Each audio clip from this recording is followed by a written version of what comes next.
Hello, online brewers and listeners. Welcome to the fifth episode of Cup of Jorn, where we talk about everything journalism.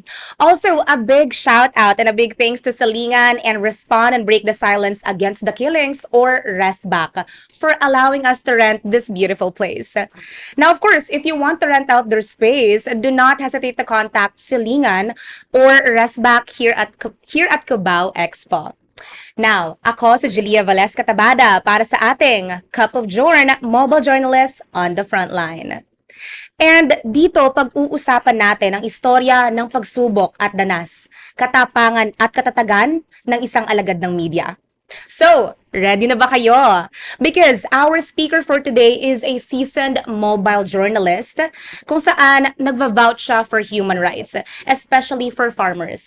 At gamit ang kanyang boses, hindi rin siya napapagod na ipaglaban at ipaalam sa mundo ang kahalagahan ng press freedom, lalo na para sa kanyang matatalik na kaibigan na parte ng Tacloban 5. Let's all welcome and give a round of applause to, of course, a community journalist and author at Alter Media, Neil Echo. Oh my God! Hi! Hello!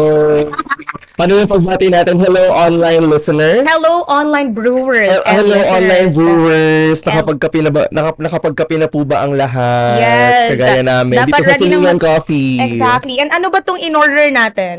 So, we're drinking... Cheers muna tayo, Let's Lebs. go. Yeah, we're drinking Yes. their signature cafe latte. Yes, a Just, latte with a lot of... with the milk. With milk and tea. Yeah, and now, for our lactose-intolerant momshies, hindi namin sure kung may milk substitutes. Tama. Pero We can marami silang ask. ino-offer, di ba? We can always yun. Hi, ask. anyway, thank you for having me here po. Yes.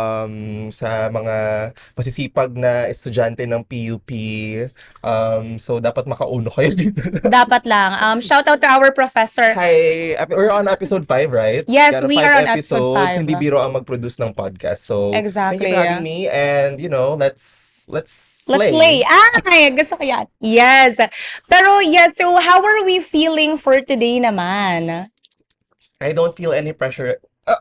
No pressure. My family. Hindi, syempre, yung topic natin, I perused.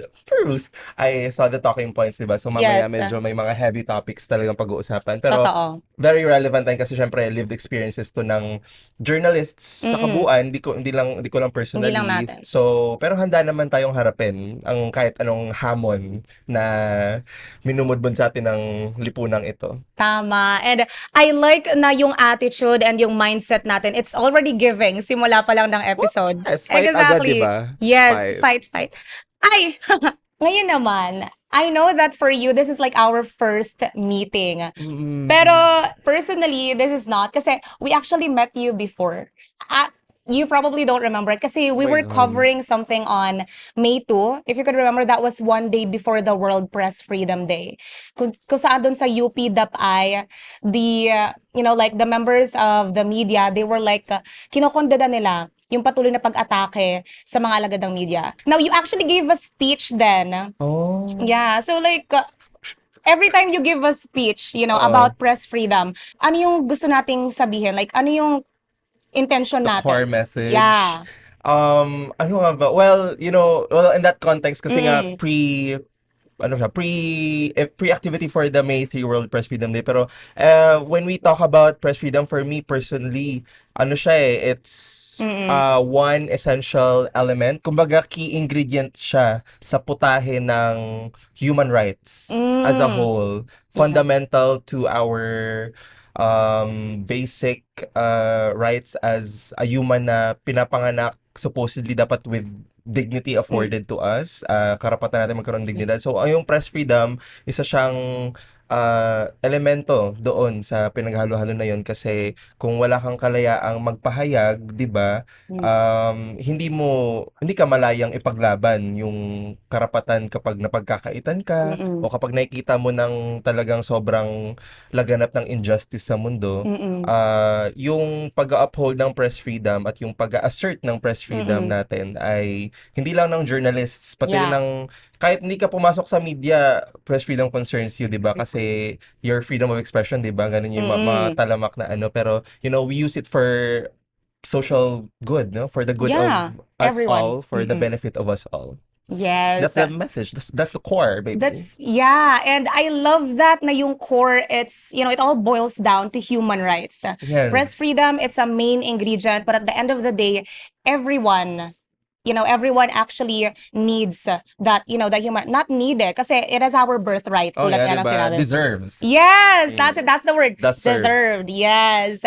Now, since alam naman natin na you're a part of Alter Media, how long have you been with Alter Media? Oh my God, girl, too long. Too Too long. long. Hindi, ano. 4 Listen up, Alter years. Media. 4 years. Since Oh. 2021. Mm-mm. So, yung pumasok ako dito, lockdown era. Oh, Lockdown era, di yeah. ba? 2021. 2021. That was. Trigger warning. Trigger Mm. warning lockdown. Duterte lockdown. 2021, Mm-mm. actually enrolled pa ako nun sa UP Tacloban kasi doon ako nag-college. I Oh, okay. entered UP Tacloban 2019. Mm-mm. Tapos, 2021, lumipat ako dito sa Manila kasi na-red tag ako doon sa amin. Dahil yung eksena, in Mm-mm. short, I wrote an article about it. Pero in short, chinika ng lola ko Mm-mm. na rest in peace, namatay na nung 2023. Chinika ng lola ko, sinit down ako sa table. Parang ganito Mm-mm. yung eksena, sit down ako sa Ganito table, din. magkaharap kami noon. Mm-mm. Chinika sa akin one night in February, back in 2021, sabi niya, may kumausap sa tito mo, kasi Mm-mm. police yung tito ko, di ba? Tapos gusto ko raw kausapin ng military. Oo. May papakausap daw sa yung dating NPA. Oh, Ganun. Tapos yung, basically just, gusto ko raw kasing ibalik sa yakap ng gobyerno.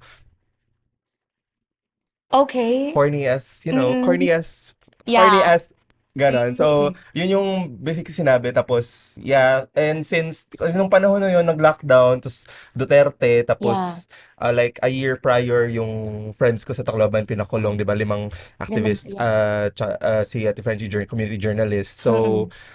kapag malaman mo na may ganong attempts yung Mm-mm. military na at basically Mm-mm. NTF-ELCAC, Yeah. specifically NTF-ELCAC na kausapin ka, di umano, Yeah. you can't really trust that you'll be still, safe and secure at Mm-mm. that setting. Lalo kasi probinsya. Tapos sa Oh. Samar ako noon, di ba? Samar ako Mm. nakatira. So, yeah, I left. I made the decision. Mm-mm. Minessage ko nanay ko. Na OFW nanay ko eh. Oo. Sabi, ganito yung nangyari mo. Ma, I'm sorry, ma. Tissue. Ganon, di ba? So, sabi ko, punta muna ako sa Manila kasi nandun yung kapatid ko. Okay. Yung kapatid ko Mm-mm. before nasa Alter Media rin nag-work. Oh, Tapos, okay. so sabi ko, ano bang pwedeng gawin dyan? Habang nagtatago. Ah, Hindi naman nagtatago. Wala namang, di ba? Habang, mm-mm. I'm chilling out, nagpapalamig muna. So, nasa Alter Media. And, I was a campus journalist. Yes. Sa UP Tacloban, ako. Second year, I was associate editor of UP Vista. Mm-mm. So, parang, okay, media work. Ano nga bang karanasan sa field? Tapos, Yan. March 2021, I was with Alter Media. Wow. Mm-mm. Yung moment na nag-profess ako, sabi ko sa gusto ko mag full-time dito sa Alter Media. Oh, Kasi okay. nag-Bloody Sunday Massacre. Do you remember Bloody Sunday Massacre? March 7, 2021. Mm-mm. Pumunta kami sa Antipolo after nung killings Mm-mm. para puntahan yung punerarya kung nasaan yung mga bangkay nung dalawang dumagat na na minasakar na military, na pinatay na military kasi wini-withhold ng nung punerarya yung mga bangkay. So pumunta yung families doon, so pumunta rin kami para Oo. sundan yung story. So doon ko nakita yung talagang yung talagang oh my God, this really is happening. Not Yeah. just in my province of, not just in my region Mm-mm. of birth, Eastern Yeah. Visayas, but also all the parts of the Yeah. Philippines. So Around the parang Philippines. widespread systemic Mm-mm. problem talaga siya, and there is a need to really, put out the truth Yes. na nakatuon naman sa pag-seek ng justice, 'di Oo. ba? Pagsisik ng accountability Mm-mm. sa mga taong may pakana ng mga ganong klaseng Sa mga killings. posisyon. O may Mm-mm. posisyon na allow and really push for these types of Mm-mm. human rights violations, crimes to Yeah. happen. Innocent civilians, 'di ba, pinapakulong, pinapatay bigla-bigla. So, yun yung nag-push sa akin nung na yun, habang nasa biyahe kami pa uwi, nag-stop over kami sa dinner. Sabi ko dun sa Mm-mm. kasama ko na taga Alter Media, national coordinator namin si Avon. Mm. pwede mag full-time sa Altermedia. Sabi niya, go! Yan! Laban! Mm. So, yun ang story ko. Wow. Hindi ko masabi kung like, is it a beautiful beginning? Kasi the start was, you had to flee, 'di ba? Yeah. But then you found Yeah. Altermedia, you asked if could that be your home, and they accepted you. And that's the most beautiful part of it. Oh, Yes, I di love that. ba? Yes. Ganun. But of course, I mean, now that we're talking about, covering, 'di ba? Mm-mm. As a journalist, you're covering their, Field yeah, the experience. field experience. Now, ipakilala naman natin kung ano yung mismong topic natin, right? So, Yes. let's Tama. introduce to the viewers because mobile journalists, they are frequently on the front lines. Kasi kahit na usually ay mag-isa lang sila or minimal equipment lang ang kailangan nila during coverage, they possess all necessary skills to produce and deliver high-quality news. Kaya for today, itatapat naman natin ang spotlight sa challenges o sa mga traumatic experiences ng isang journalist, which is usually, it's the unaired part, di ba? It's usually edited out. So those trauma behind the risky coverages, they are often concealed, yet it plays a big role sa buhay ng mga periodista. Kaya bago natin like tutukan talaga kung ano ba yung challenges nila, para sa mga viewers natin na hindi pa familiar, what are mobile journalists? Can you like share ano ba yung gist? What is mobile journalism? Syempre, nasa pangalan niya, mobile. Mm. Yung pinaka-basic na definition talaga niya is the use of your mobile device, your smartphones, Mm-mm. basically, and the practice of journalism. That Mm-mm. is reporting the news, going to, areas to cover stories. Mm-mm. So basically, it's a method, no, Yes. in performing your duty as Mm-mm. a journalist. But to add to that, I think na medyo ano siya kasi mobile, it Mm-mm. could also mean, you're mobile, you're always on the go, you're always on the Yes. move. So essentially, mobile journalism, expanding the definition, Mm-mm. pagiging, always on the go as a journalist, always prepared to go out into the Yeah. world and tell the truth and cover Yes. necessary and relevant stories, 'di ba? For that Exactly. the public needs to know. Needs to know, yes. That's why they're, as tagged of our title, front lines. Yes, 'Di ba? Kasi you're yes, there to cover, you're always on the go tulad nga ng sinabi mo. So yes. now that we know what are or like what is mobile journalism, I wanted to ask you, since nakita mo na nga yung behind the scenes of being a mobile journalist, bakit pinili mo pa rin maging mobile journalist? Existential bigla, no? Bakit ako nandito? Yes. Like, Well, mm-mm. di ba? Ano talaga life, ba't ba yung life choices ko? Chika, kasi, well, ano naman talaga it Mm-mm. has come to a point talaga na generally yung workflow ng isang journalist, hindi na siguro, kung i-observe natin, di ba? Mm-mm. Kapag, halimbawa, may rally, Mm-mm. Yan. kung nakapag-cover na yung mga kapwa natin journalists, student journalists, Yes. campus pubs dyan ng protests, Mm-mm. halos, actually pwede na rin maging sektor yung media. Kung paralihin yung Oo. media sector, parang ang dami na rin isang Ang bulto na rin yun, di ba? yeah. So, usually nakikita using mobile phones, mobile Mm-mm. devices, smartphones, di Mm-mm. ba? DSLR of course. Tapos, yun na yung workflow ngayon, expected na sa isang journalist na Mm-mm. maalam ka dapat sa pagkuha ng photo, Yes. pagkuha ng video, Yes. at syempre basic pagsusulat, 'di Mm-mm. ba? Humanap ka ng anggulo hindi lang sa pagsusulat kundi sa pagkuha din ng best shot, 'di ba? So Yes. it's multimedia now basically. So yun yung isang kaakibat na And to me that's very interesting, Oh. that you are challenged, that you're Mm-mm. always pushed to be creative. Yes. 'Di ba? Kasi siguro hindi ko alam kung merong nag-iisip nito, Mm-mm. journalist na siguro yung ano ba yung conception ng journalist, nakaupo lang, Na nasa pumapasok desk. sa GMA or Mm-mm. ABS-CBN, may desk job, 'di ba, ano lang sa Mm. computer, sulat-sulat lang. Kasi internet age, ano Yeah. lang, search lang sa Google, sa Twitter, ano ba ngayon Aircon. yung sino ba na-cancel ngayon sa Twitter? Mm. Siguro may mga ganyang um, lines Thought. lines of work ngayon or mga journalist na ganyan yung full-time yun dyan kasi social media Yeah. is full-time It's a job beat. now. Yeah. Yeah, diba? Pero at the end of the day, to be a journalist is to do legwork. Diba? Yes. Like, literal legwork, you know? Yes. Use your legs to Stretch those go, legs. to go out, to seek interviews, ganun. So, Mm-mm. mobile journalism made journalism much more, I think, accessible. Accessible, yeah. Talaga. Flexible. It's flexible Mm-mm. talaga, di ba? Kasi syempre, hindi lahat ng aspiring media practitioners, journalists, may kakayahang Mm-mm. bumili ng high-end na Yeah. DSLR cameras gaya ng Mm-mm. mga gamit nyo ngayon. Talagang it's the most accessible form of, for Mm-mm. aspiring journalists and media practitioners. So magandang magandang development siya sa mundo ng pamamahayag. Exactly. So, yun nga, no, yung accessibility, yung flexibility niya as a mobile journalist, Mm. parang yun na kasi yung nagiging norm ngayon. Before back then, di ba, hindi naman natin gaano ginagamit yung phone to actually take videos and photos of our stories. But now, that's the norm eh. Yeah. So, it's a good thing that we're accepting it already. And the good thing is, mas pinapalagana pa natin siya. Yeah. Yes.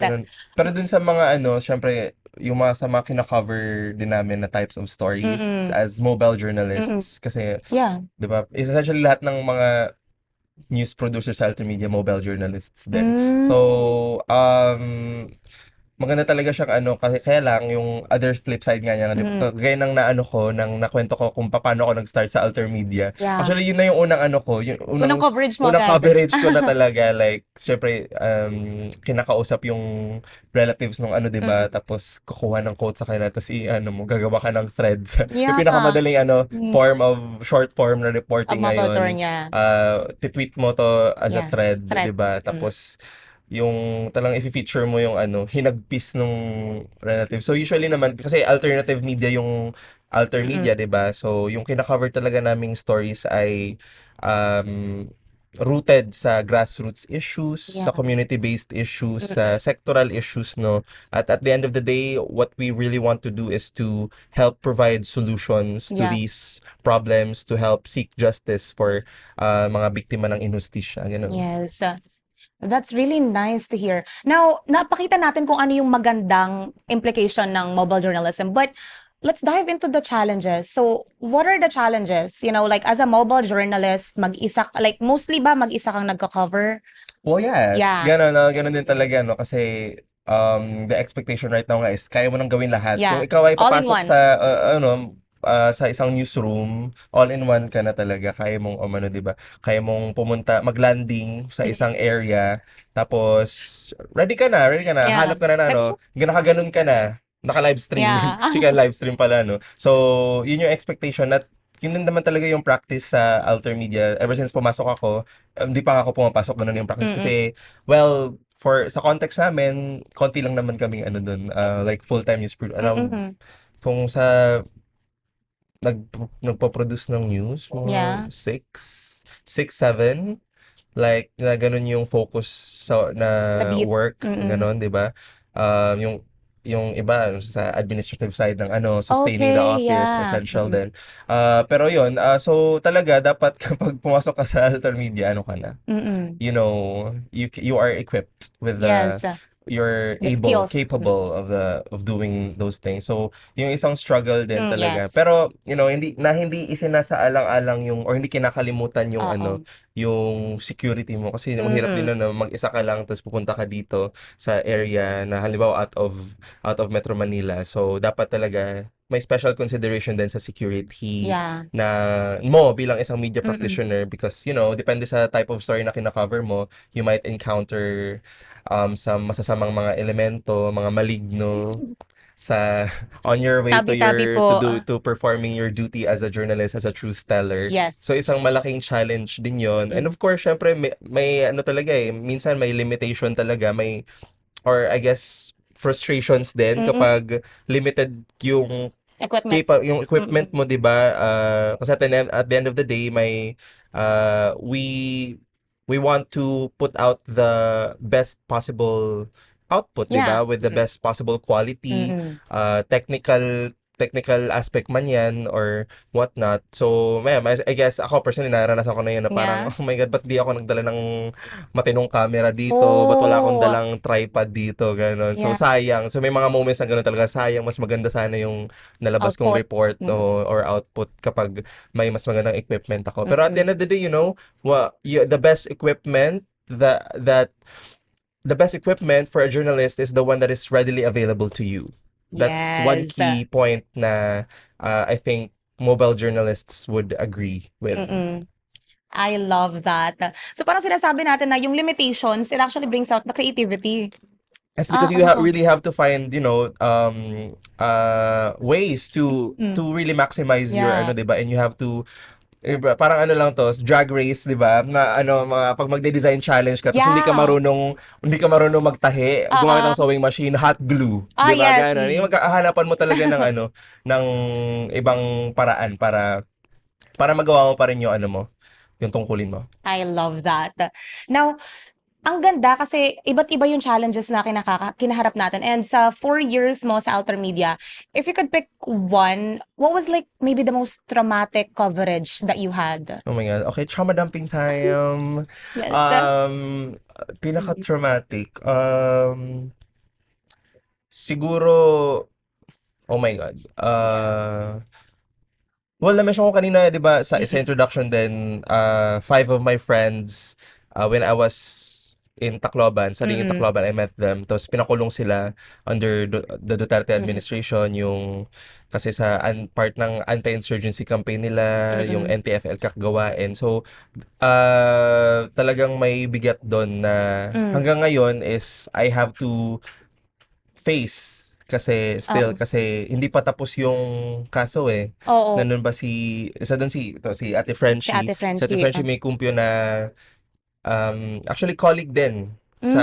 kasi alternative media practitioner din siya, community Mm-mm. journalist siya yung at the time of before she was arrested, she was executive editor of Eastern Vista, which was an Mm-mm. alternative media outfit na nakabase sa Eastern Visayas region, Yeah. the Samar, Leyte, Biliran, di ba? And kasama niya, pinakulong sila Mariel Dumiquel, Mm-mm. who was a lay worker for Rural Missionaries of the Philippines. Yeah. So, church group yon. So, Yeah. pumupunta si Ate Maye sa mga farming communities para mag-abot ng aid, relief kapag may Yeah. bagyo kasi binabagyo kami lagi doon sa Samar at Mm-mm. Leyte. So, development work yon kung tutuusin. Si Alexander Binguna who worked as a human rights worker, 'di ba? Yeah. Kapag may mga stressful na or disastrous militarization Oo. activities na dinadama yung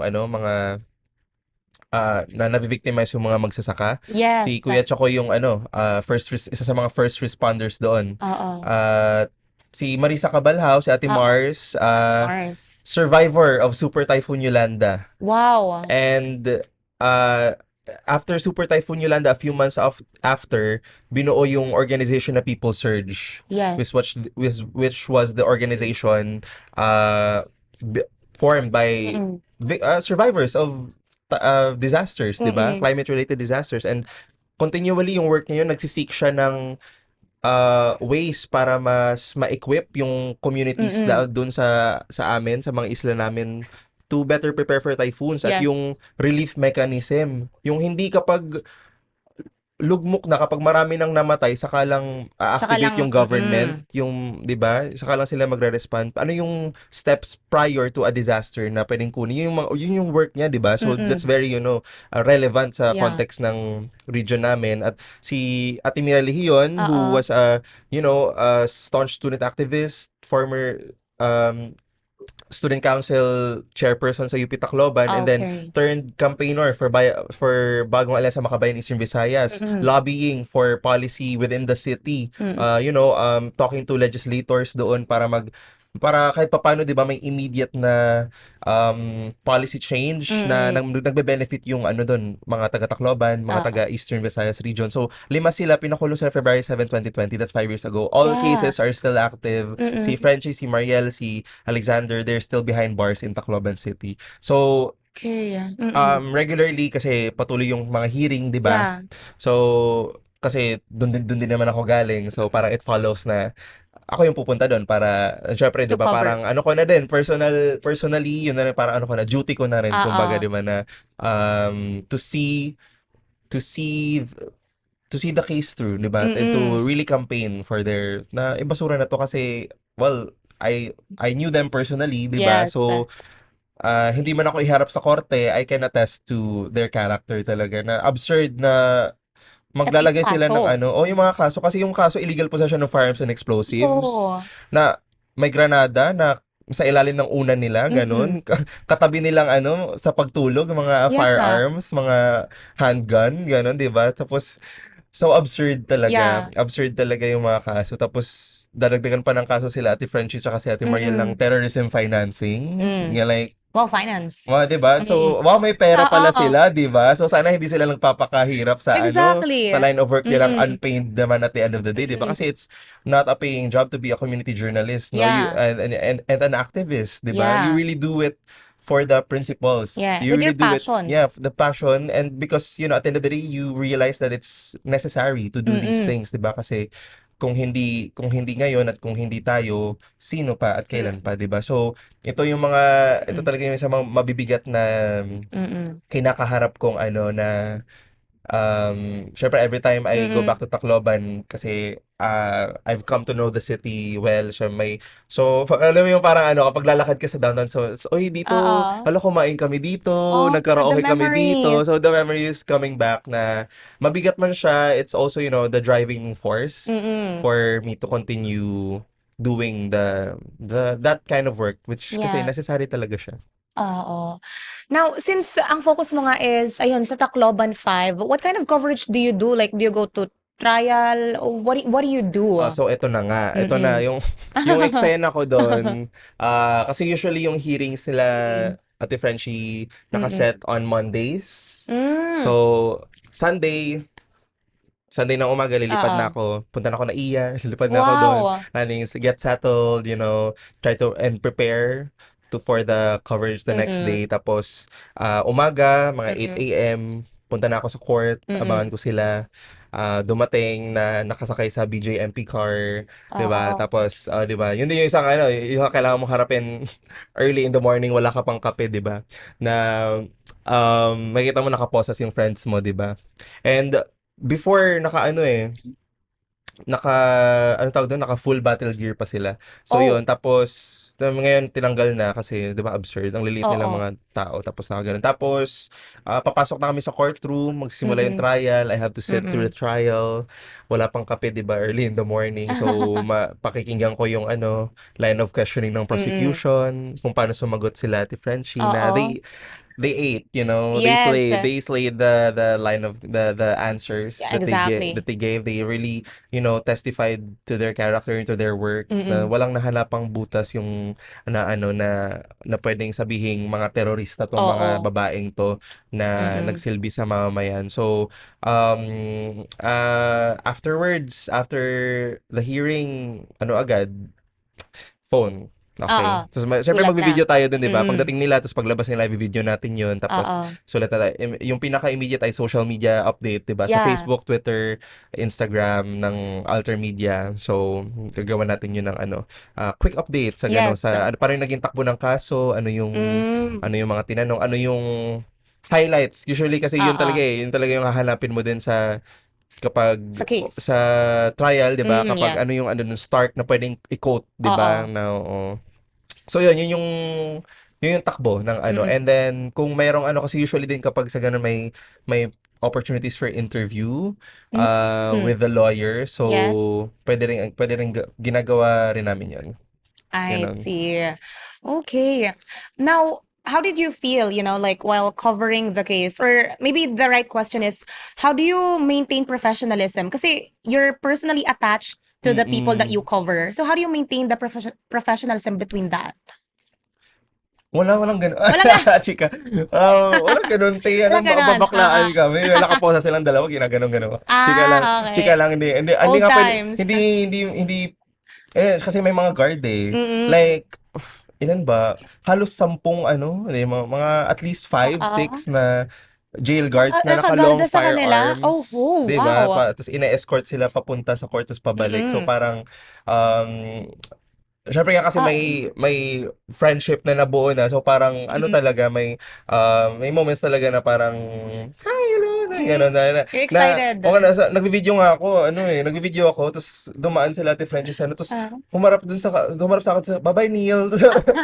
Sis naman, so parang, pero syempre yung Yeah. mga moments na hindi talaga may pigilan. Mm, Pero, um, sa mga ganyang pagkakataon mm, kapag may personal ano ka talaga, kapag may attachment ka talaga sa kaso, mm. una, recognize natin na mahirap gawin yun. Oo, Mahirap maging um, objective kapag ganun. Pero oo. at the end of the day, that's what You you have must do. to. Objective in the sense na you do not distort the facts. You stick Mm. to the reality of what happened. Yes. And in this case, kasi yung realidad naman talaga ay, ito yung mga context ng kaso na they were red tagged prior to the arrest. May binubuntutan na si Frenchie May noon ng mga riding in tandem, may mga pumupunta na sa boarding house nila, Yeah. nag-iiwan ng bulaklak na para bang nag-aalay sa puntod. May mga ganong context na nangyari. So, at the end of the day, yung facts ay nasa Oo. panig ng katotohanan. Mm, Nasa panig nila Frenchie and Mariel, ng Tacloban, nasa panig ng Tacloban mm. 5. Ganon. Dapat. At yun yung patuloy na ipaglalaban natin. Yes, of Yes. course. Necessary. Oo. So, yun, Now, be objective, no? Kahit may personal attachment ka, mm, objectivity is key,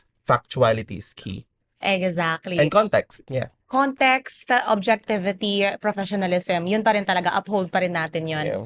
But was it traumatic? A lot of firearms, they're intimidating. So, how traumatic was it? Yeah, siguro mas ano na siya. Well, I guess kasi na-train ko na yung sarili ko to medyo, kasi before talaga I would get anxious. Oh, Oo, nag-ano ko, I go non-verbal, ganun. oh yeah. Parang nag-fixate na lang ako sa gawain, Mm, ganun. So, parang ngayon, naranasan, medyo lumipas na yung mga taon, mm-mm. 'di ba?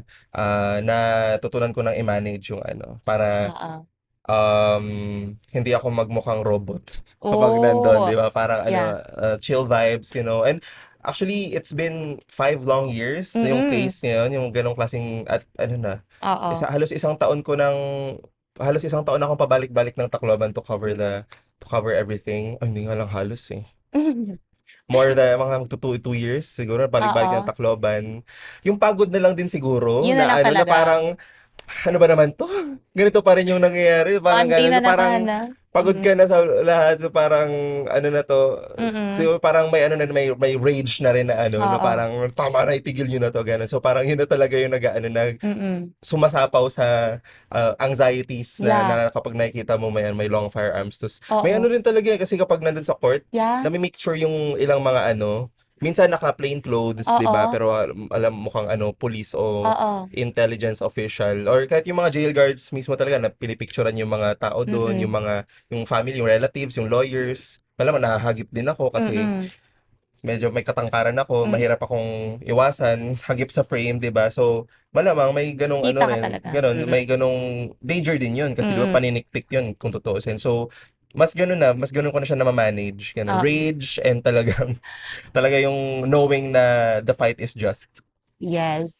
So talagang it's how you deal with your own mindset eh. Tama. Yeah, and Yeah. yung coping talaga din afterwards na Mm. kailangan may makausap kang Oo. para ma-debrief, no? Oh, yes. At ma-realize mo rin na at the end of the day, um, tama, the fight is Mm. just, 'di ba? The fight is just. And maano ka talaga, ma-reconcile mo yung mga happenings na ito at Mm. para makahanap ka ng strength to carry on and push through. I love that. Now, you mentioned about debriefing. So, have you ever like seek professional help, when it comes to that? Oh yeah, this year lang may mga Mm. nakausap akong mental health professional. Oh. With the help of friends, 'di ba? Mm. Taguyod. With the help of the organization, Oo. may mga naka-reach out kami sa Mm. professionals at yeah, so far ang assessment pa naman nga ay well adjusted naman ako. Okay, that's good. Na-manage ko naman, nakakapag-cope naman ako. So Mm. yun yung ko. So pinangahawakan ko rin yun na na Oo. assessment ng medical professional na well Mm. adjusted naman pala ako. Okay, so padayon, 'di ba? As we Yes. say, padayon Padayon. la. Mm. Okay, so it's a good thing na yung media organization yung mismong nagbibigay ng recommendation for the media, for the Yeah. aid, tama ba? Yes, yes, Oo. oo. Kasi nga konti nga lang kami 'di ba sa ano na 6, 7. full-time staff. Around yung buong full-time, yung buong Oo. crew, buong tao sa media around 10, 'di ba? So we really Oh, have to take care of each oo. other. We really have to, Oo. sustain Yeah. each other. So part doon yung pagsisik ng medical Mm. and mental health, professional help. Mm. Okay. Now, in your own perspective lang, kasi tulad nga ng sinabi mo, you've seen so many horrors, di ba? In the past 4 years na nagko-cover ka ng Tacloban 5. Mm. So, do you feel like you're growing numb or you feel like you're being desensitized na doon sa mga nangyayari? Like, is that possible Um, for a journalist to oh happen? my God. Well, yes, very much Mm-mm. so. Actually, ano nga Mm-mm. ang galing nyo nga kasi Ah, dito tayo pumeso sa Siliingan oo. na it's a coffee shop uh, s- space, no? Yeah. Run by EJK victims, Yeah. families of Resmac. victims of war on drugs, 'di ba? At nung kasagsagan ng war on drugs ni Mm-mm. former President Duterte, now ICC, Mm-mm. now The Hague detainee Now the Hague. Yes, Duterte, yes.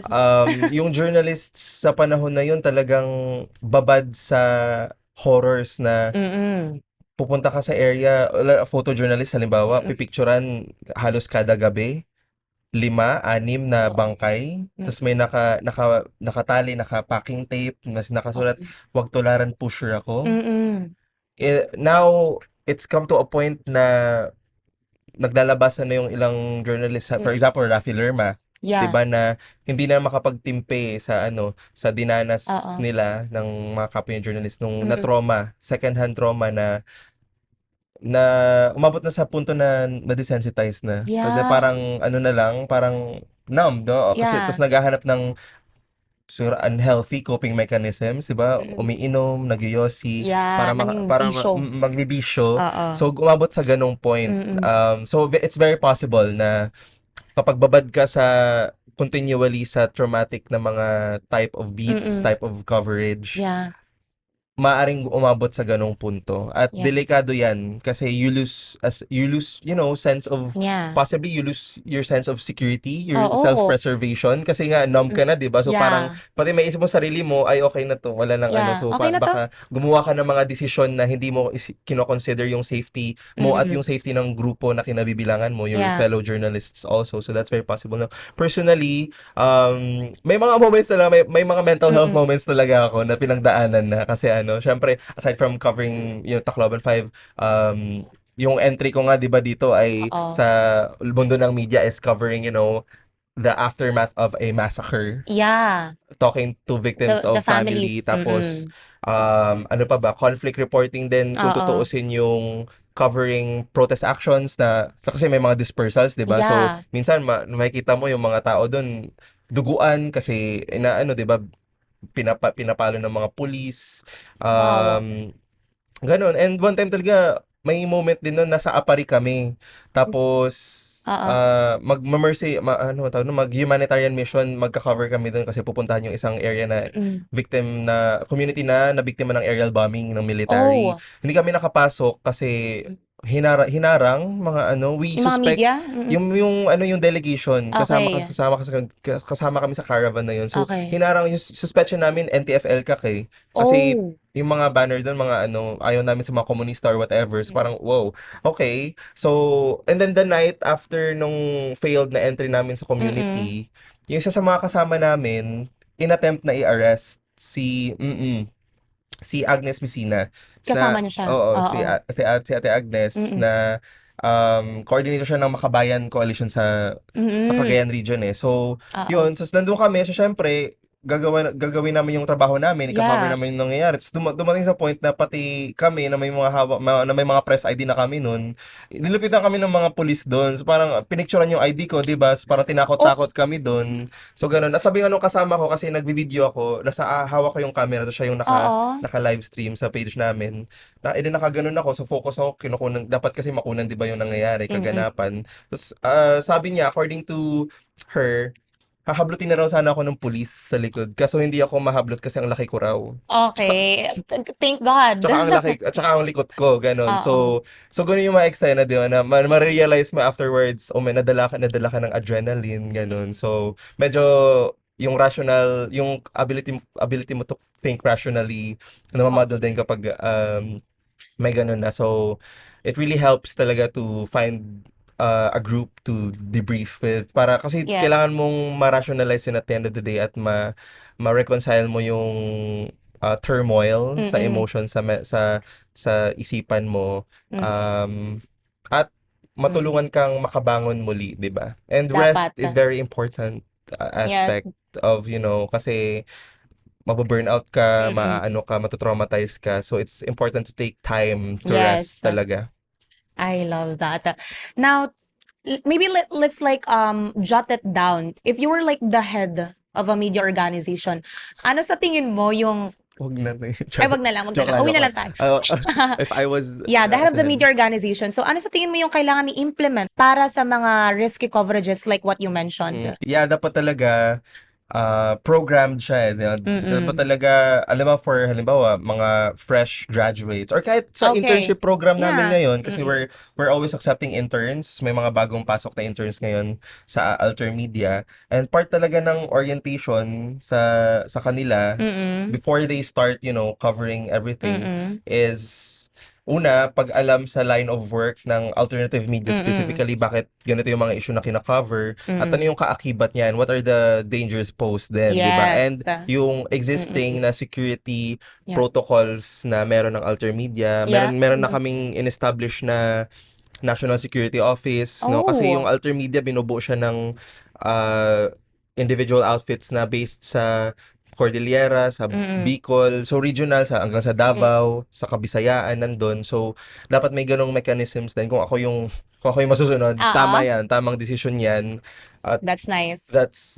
I think naman may ganyang Mm-mm. mechanisms din yung existing na media outfits ngayon, or at Mm-mm. least I hope so, di ba?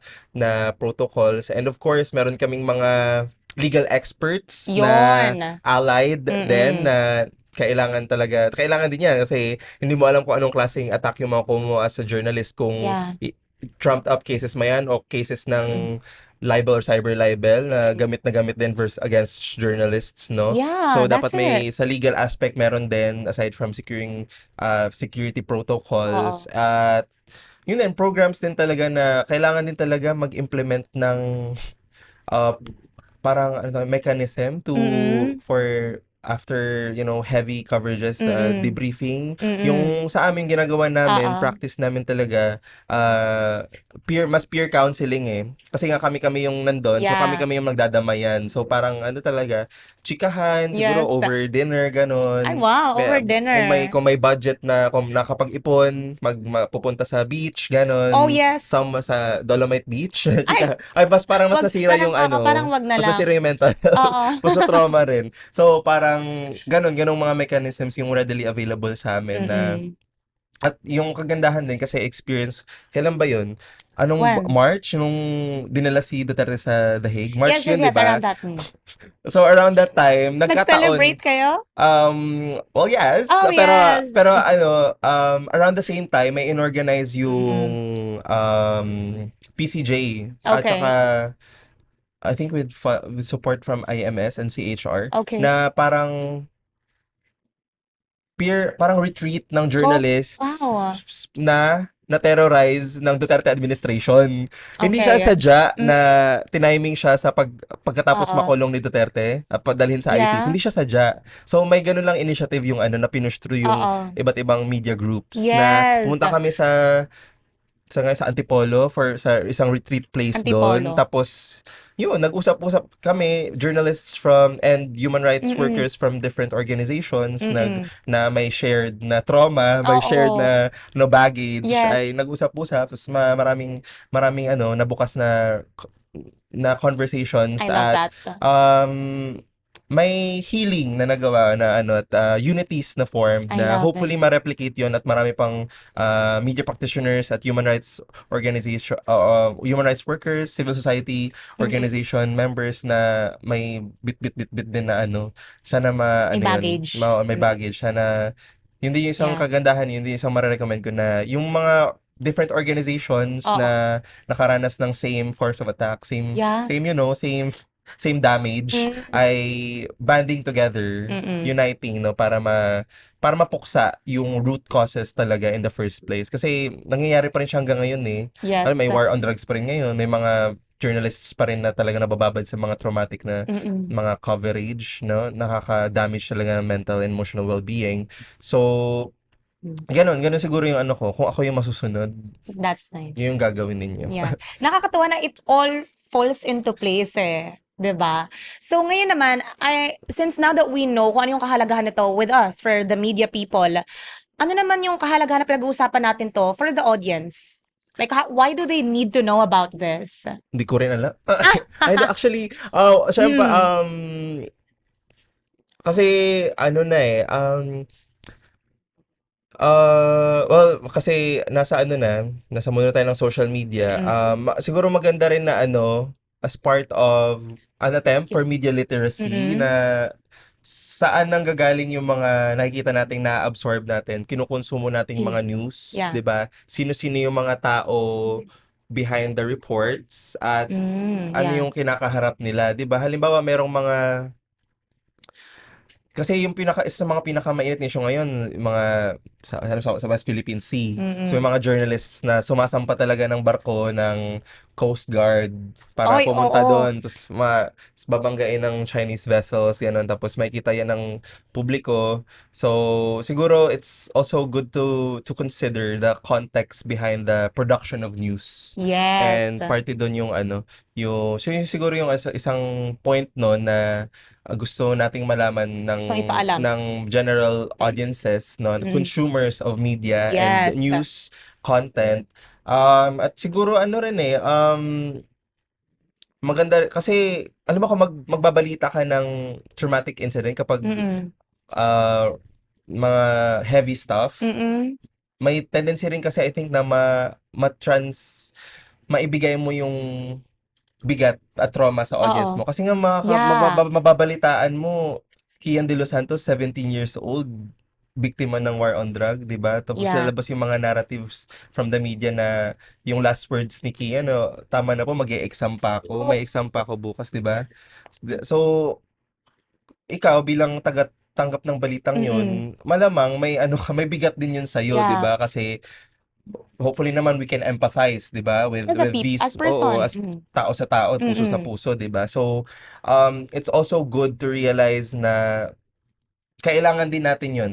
Kahit hindi tayo babad Yes. at on a daily weekly basis sa mga ganong traumatic events, na kailangan talagang may pagkakaisa tayo na may mga bagay na mali at may mga bagay na tama, at paano natin maaalpasan or Mm-mm. mapupuksa yung in the first place na kailangan pang may makita tayong ganitong klaseng um, mga nakadiliman at kasamaan Yes. sa lipunan natin. Kailangan may baguhin tayo. At Mm-mm. syempre kailangan din natin ng maging oh my God, this is gonna sound So parang cheesy. so cheesy, pero be kinder to each other, 'di ba? We have Yes. to really, reach out din kapag may nararanasan tayong Mm. kabigatan, makipag-usap, and sa mga napag-uusapan natin, sana lumitaw din yung talagang pangangailangan para may gawin para to effect change, no? I love that. Change na Yes. pagsisilbihan, hindi lang yung sarili natin, hindi lang pamilya natin, kundi sa everyone, Yes. every Filipino citizen and our motherland, the Yes, para sa Philippines, kapwa at talaga. para sa Yes. bayan. Now, of course, before we end, this podcast, what is the one thing that you wish you knew? So, like, before you started as a mobile journalist, like, for Oh, example, kausap mo yeah. yung batang ikaw, what would you have said to him? Huwag ka dito. Huwag mo ituloy. Wag. Teka lang. Mm-mm. Honestly, kung kakausapin ko yung before, Mm-mm. mag-practice ka pa na mag-practice, Yes. mag-practice ka pa magsulat, Mm-mm. mag-practice ka pa mag-picture-picture, mag-practice Mm-mm. ka humarap sa camera, mag-vlog ka na ngayon pa Yes, lang, yes. sa musmos na edad na 15 anyos. Mm-mm. So yeah, generally, I just wish I knew more about, Mm-mm. kasi yung isa sa mga struggles Yeah. nung nag-start akong maging community journalist for Alter Media Yeah. was nangangapa ako eh. Parang, okay, Starting eh. I don't know how to start. Like, actually, how do you interview? May sense of insecurity talaga. Na Yeah. parang, oh my God, I'm so not ready for this. I'm so Oh. not equipped. I'm Mm-mm. just, I'm just Just a just a campus little, journalist. I'm just yeah. a little girl. Yeah. Ganun, di ba? Parang may insecurity ka talaga na I think, ano rin kasi, and one thing that could have really helped me with that is if I had really taken, More practicing, practice. yeah, the aspects of journalism more Mm-mm. seriously, ganun. Lalo na sa Yes. pagsusulat, ganun. Yes.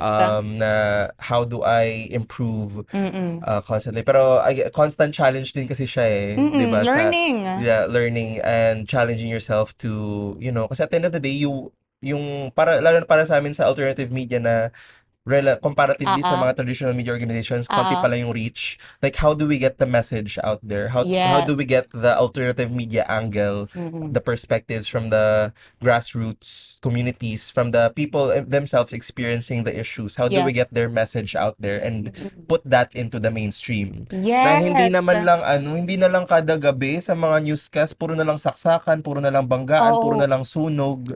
Every night, 'di ba kung Headline papansinin pa, niyo, 'di no? ba? Mm-mm. Nakakaano na rin, nakaka nakakasuya na, Yes. Like, nakakaburyo na it's yung enough. kada gabi na lang. So yung core naman talaga ng messaging namin sa alternative media, so what can we do to actually Mm-mm. change these things? Yeah. So bakit ang daming sunog? Bakit ang daming saksakan? Ano yung Mm-mm. core ng issue doon at paano natin babaguhin yun? So yun yung mga message na gusto namin talagang palaganapin pa. Mm-mm. So, yun yung and yeah, to my younger self, Yes. kung nasan More ka man ngayon, practice. kung Uh-huh. nasan ka man Yeah. ngayon, kung totoo ang space-time continuum, Yes. kung totoo ang multiversal theory, Mm-mm. ayun, practice, practice, practice, Mm-mm.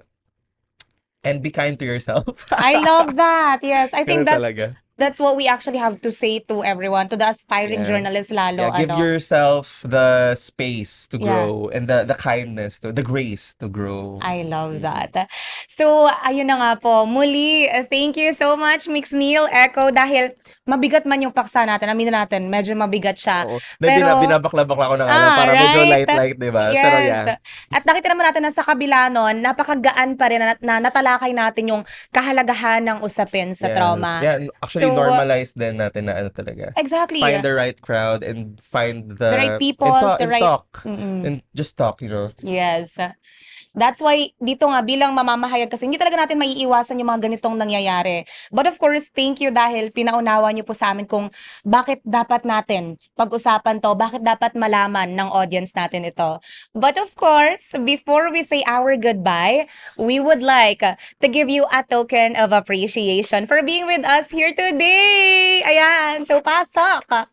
Hello. Ayan, so... Potato corner. Ay! Akala ko, sorry. So, ayan, this is just, a token of appreciation and we really hope na ma-enjoy mo siya. So, it's Cup of Jorn, kaya hulaan mo kung anong laman. Bagsak mo. Hi! Gagawin ko. Ayan. Uy, Sige lang. hindi naman.